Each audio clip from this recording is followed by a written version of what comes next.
Sir বেশি challenging লেগেছে আমার দুটো, যেটা হচ্ছে আর সেক্ষেত্রে কিন্তু ও সাকসেসফুল। তো তার মানে এরকম কিন্তু নয়। স্যার প্রিপারেশন স্ট্র্যাটেজি এরকম ছিল যে মানে তুমি প্রতিদিন মক টেস্ট লিখতে? এই এক্সাম সম্পর্কে কিরকম কি ধারণা সেটা তুমি কোথা থেকে পেয়েছো? কি মক টেস্ট আমাদের সাকসেস যে আমরা পাই, এই সাকসেসের পেছনে মক টেস্টের অবদান কতটা? তোমার কি মনে হয়েছে যে কোনো সাবজেক্ট যেটা এই এক্সামে রয়েছে সেটা তোমার কাছে একটু বেশি চ্যালেঞ্জিং? স্যার এই সময় আমার মা বাবা দুজনই সাপোর্ট করেছিল। But this is not impossible, কারণ তার একটা জলজ্যান্ত এক্সাম্পল কিন্তু আমাদের সামনে রয়েছে। আর ক্লারিক্যাল এক্সামের জন্য কিন্তু কোনো রকম পিআই অ্যাপিয়ার করতে হয় না।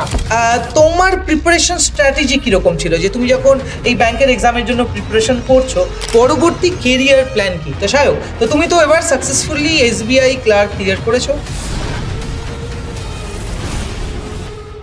Your positive action combines with positive thinking results in success.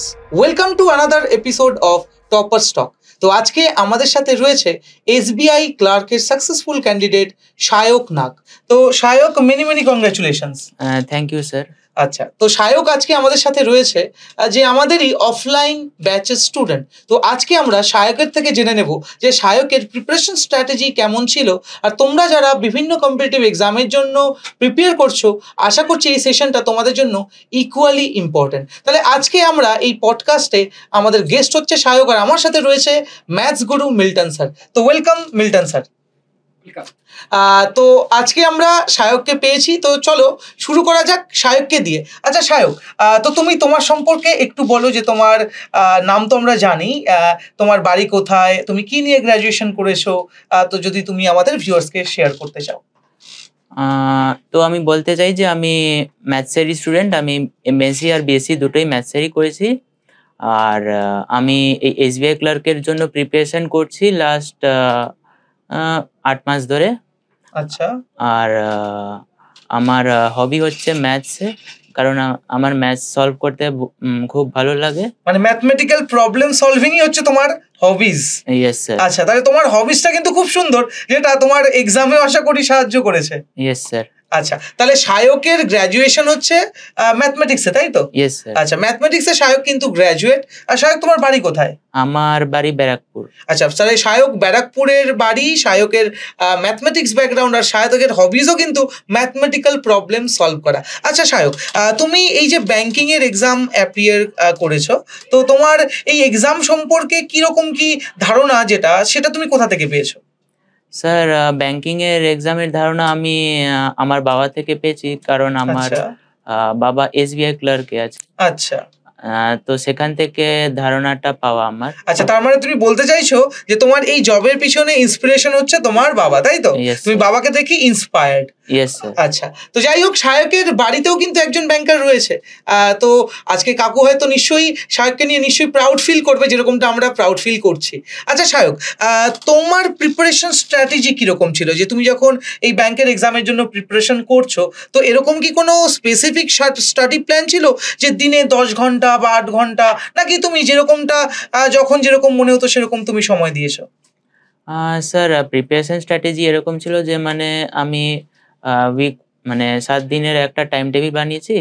তো সেটা মেনে চলতে হয়েছে। প্রথমত মেনে চলতে গেলে একটু কঠিন লেগেছে, বাট আস্তে আস্তে করে ওর হ্যাবিচুয়েটেড করে নিজেকে আর কি এনেছি, মানে ওই স্টাডি প্ল্যানের সাথে একটু করা। আচ্ছা, তুমি এই যে ব্যাংকিং এর এক্সাম প্রিপারেশন নিয়েছো, তো আমরা কি জানি না, আমরা ব্যাংকিং এর এক্সামের প্যাটার্নটা সম্পর্কে আমি একটু বলে দিই। যারা একদম ফ্রেশার রয়েছো, তো মূলত তাদের উদ্দেশ্যে আমি বলছি, ব্যাংকিং এর এক্সাম প্যাটার্ন যদি তোমরা দেখো, যদি তোমরা অফিসার লেভেল লাইক পিও এক্সামের জন্য অ্যাপিয়ার করতে চাও, তো সেক্ষেত্রে তোমাদের ফার্স্ট টিয়ার 1 ক্লিয়ার করতে হবে, যেটাকে আমরা প্রিলিমস বলছি। তারপর থাকবে তোমাদের মেন এক্সাম, আর মেন এক্সামের পর থাকছে কিন্তু পিআই, মানে পার্সোনাল ইন্টারভিউ।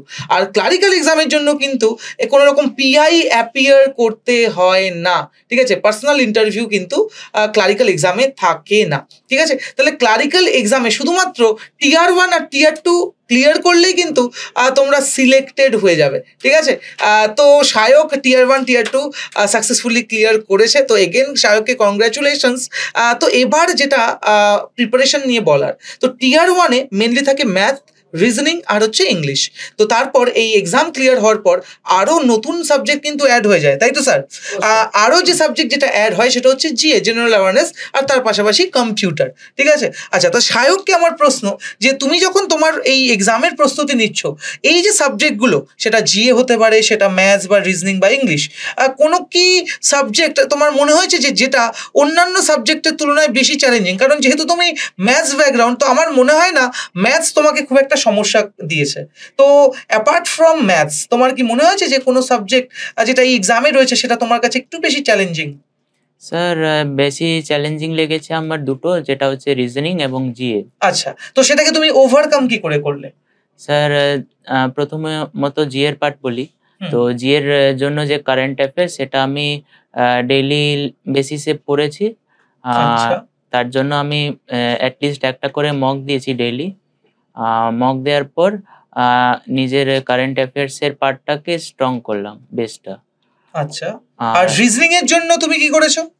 রিজনিং এর জন্য স্যার আমি ডেইলি যেমন পাজেল হলো, তারপরে সিটিং অ্যারেঞ্জমেন্ট, মানে ভার্বাল রিজনিং এর পার্ট বলছি।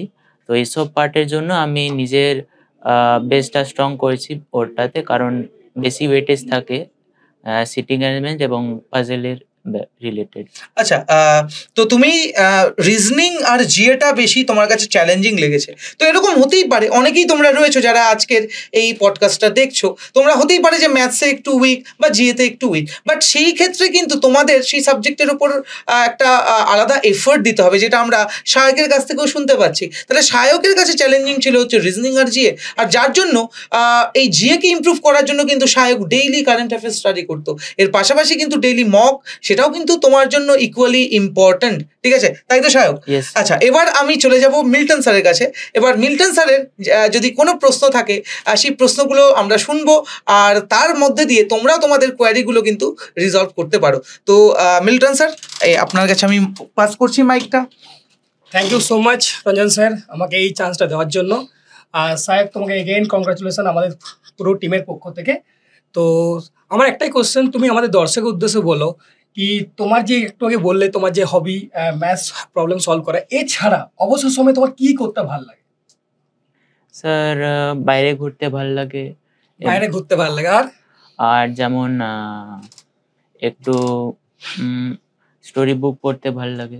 স্টোরি বুক পড়তে ভালো লাগে, অবশ্যই। তাহলে তোমার শুনবে স্টোরি বুক রিডিং এমন একটা জিনিস, তোমাদের ইংলিশ ওই যে আরসি একটা পোর্শন থাকে রিডিং কম্প্রিহেনশন, ওখানে তোমাদের খুব হেল্প করবে। 10টা কোশ্চেন তোমরা ওখান থেকে দেখতে পাও।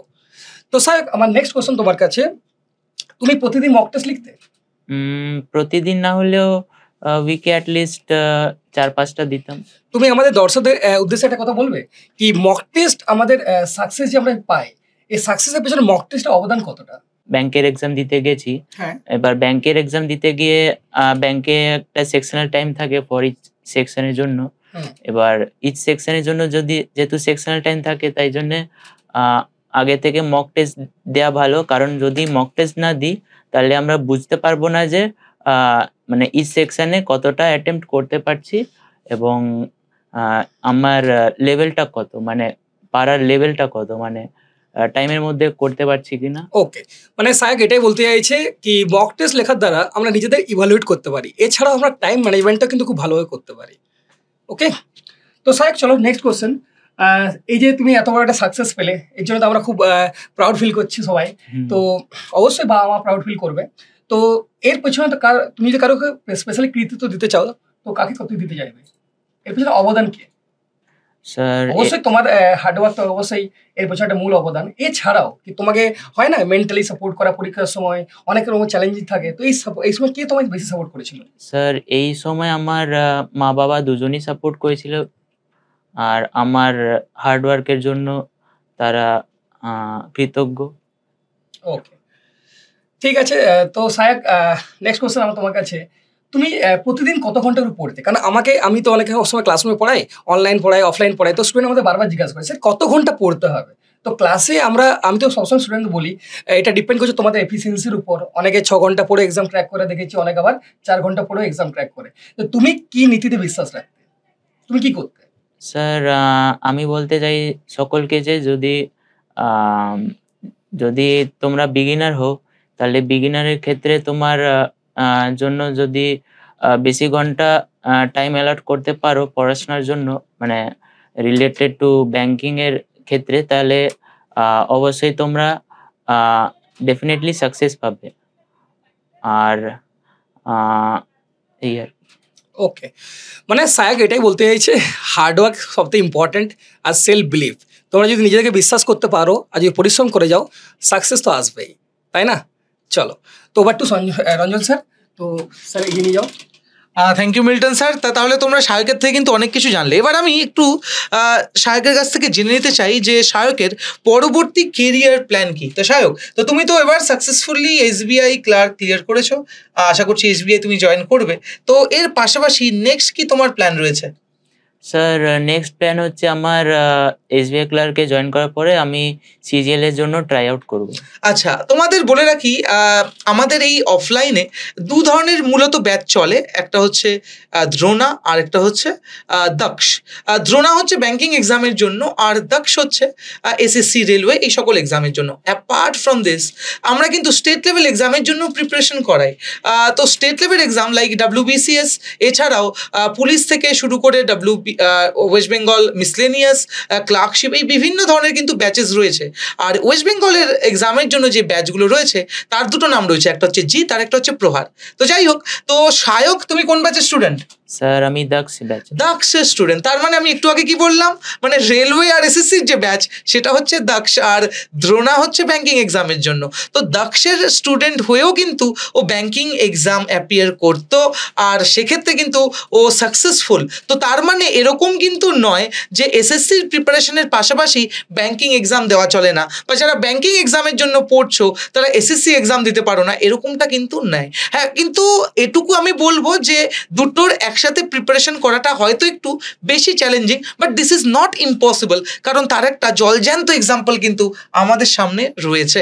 তো সায়কের পরবর্তী যে ড্রিম, তো সেটা হচ্ছে এসএসসি সিজিএল, আর আমাদের পুরো টিমের অনেক অনেক অভিনন্দন তো রয়েছে, আর আমরা খুবই আশাবাদী যে ইন ফিউচার নিশ্চয়ই সায়ক এসএসসি সিজিএলও এভাবেই ক্র্যাক করবে। তো সায়কের জন্য অনেক অনেক শুভেচ্ছা আমাদের টিমের পক্ষ থেকে।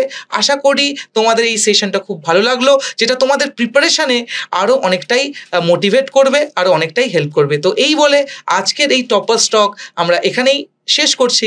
দেখা হচ্ছে পরবর্তী এপিসোডে। Thank you Sayak, thank you Milton sir. Thank you.